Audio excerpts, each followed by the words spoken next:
Azzam Tamimi in London. He's a British Palestinian academic and political activist, and also the former head of the Institute of Islamic Political Thought. Great to have you on the programme. Welcome to you. How significant is this meeting, the first in 7 years, even though it's online, and what are you expecting to come out of it? Well, it had to happen because everybody wants to know what these leaders are thinking regarding what the recent developments. There's enormous pressure from within the grassroots, inside Palestine as well as in the diaspora. But I don't think much will come out of it, simply because the PLO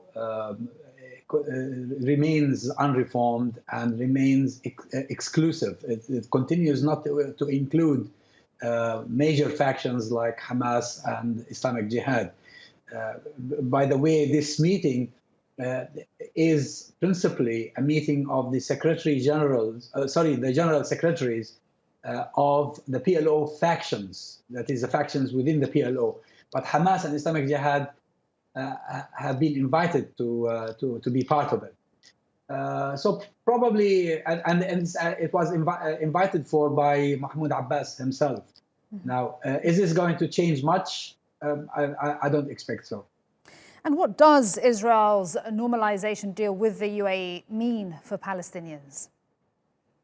Well, it's definitely a stab in the back, but it is by no means the biggest stab in the back.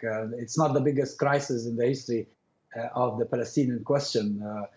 Anwar Sadat of Egypt, when he arrived in Jerusalem, that was even a more shocking event.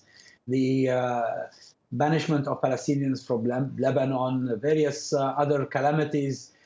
Therefore, those who have lived enough to see all these calamities will know that this is really not so big, although the Israelis are trying to make much of it in terms of propaganda.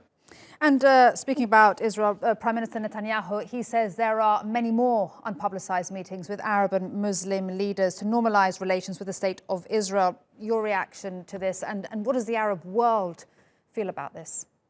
Well, we've known for a while that a number of Arab states were in the queue waiting for this to happen. The UAE expected to be followed by Bahrain, Oman, probably Saudi Arabia at some stage. These countries have had some covert dealings with the Israelis, which really become overt over the past few years. And therefore, there's nothing unexpected about this, although, of course, it marks a major retreat in the Arab official position vis-à-vis the Palestinian question. Thank you so much, Azzam Tamimi, for your time and your analysis. Always a pleasure to speak to you on TRT World. Thank you.